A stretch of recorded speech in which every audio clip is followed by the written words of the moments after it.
For years. They were called the Asian Tigers. Their economies grew faster than anyone had ever seen. Thailand, South Korea, Indonesia, Malaysia. The Philippines, they turned poverty into prosperity, factories into financial empires. To investors, it looked unstoppably modern economic miracle. But then, in 1997, it all collapsed.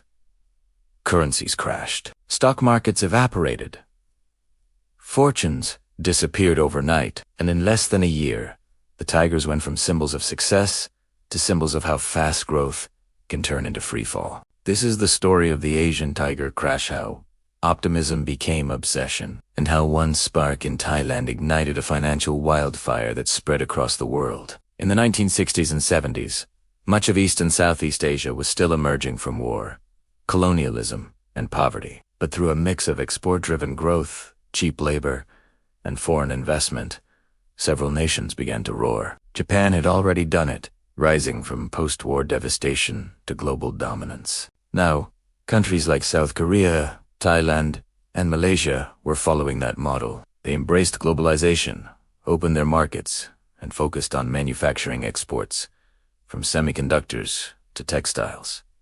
Their strategy worked. Foreign investors poured in billions. New cities rose. Skyscrapers multiplied. The world called them the Asian Tigers, a reference to their unstoppable energy. By the early 1990s, GDP growth across the region was staggering, often 8% or more every year. Incomes soared, poverty fell, and confidence turned into euphoria. But beneath the surface, the very forces driving this miracle were quietly building the seeds of collapse. Throughout the 1990s, global investors saw Asia as the place to be. Western banks and hedge funds flooded the region with money loans, investments, and speculative capital. But there was a catch. Most of these loans were denominated in US dollars.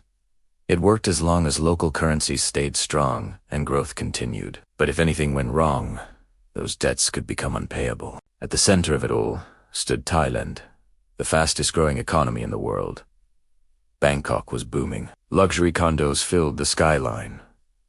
Foreign banks lined up to lend. By 1996, Thailand's currency, the baht, was pegged to the US dollar, which made investors feel safe. Everyone believed the government would never let it fall. But confidence can be a dangerous drug. Developers built without limits. Banks lent recklessly, and foreign investors, chasing quick profits, poured in hot money that inflated bubbles everywhere. By 1996, Thailand's financial system was over-leveraged, overexposed, and overconfident. Then came 1997. Whispers began to spread through financial circles that Thailand's economy wasn't as strong as it looked. Exports had slowed, debt levels were massive, and the central bank was quietly burning through its reserves to defend the baht's value. Hedge funds, led by big players in London and New York, started to sense weakness. They began to short the baht, betting it would fall. In May 1997, the pressure became unbearable. The Thai government tried everything, spending billions to protect its currency peg. But on July 2nd, 1997, they gave up. The baht was floated, and it collapsed overnight. The dominoes began to fall. Investors fled not just Thailand, but the entire region. Currencies crashed across Southeast Asia. The Indonesian rupiah fell by 80%. The South Korean won plunged. Even Singapore and Hong Kong felt the tremors. The so-called Asian miracle was over. The crisis tore through economies with surgical precision. Foreign capital vanished. Banks went bankrupt. Companies that had borrowed in US dollars now owed more than they could ever repay. In Thailand, real estate collapsed. In Indonesia, inflation spiraled out of control.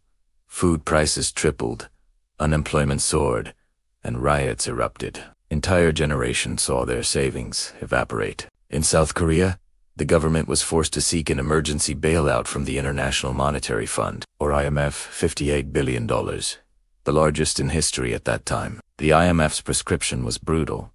Cut spending, raise interest rates, deregulate. But those very policies, designed to stabilize economies, often made things worse.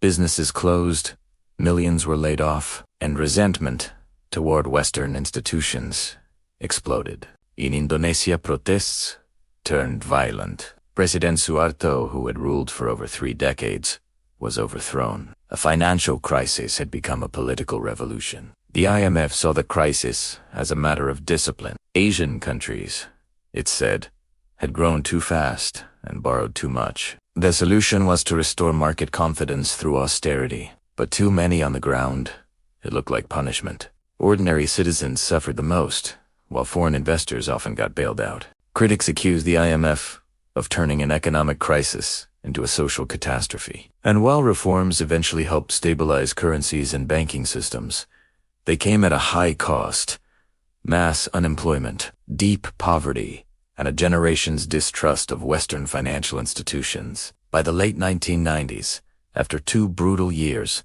the economies began to recover. Thailand, South Korea, and Malaysia rebuilt their banking sectors and shifted toward greater transparency. But they never forgot the humiliation. Asian nations learned one key lesson: never again be at the mercy of foreign capital. So they began stockpiling foreign exchange, reserves trillions of dollars to ensure they could survive another crisis. China, learning from its neighbors, built one of the largest reserves in the world. And when the 2008 global financial crisis hit, the script flipped. This time, Asia was the lender, not the borrower. The Asian tiger crash was more than a regional event. It was a warning. It showed how quickly global finance can turn prosperity into collapse, how optimism turns to panic, and how the flow of capital, invisible, digital, borderless, can devastate entire nations overnight.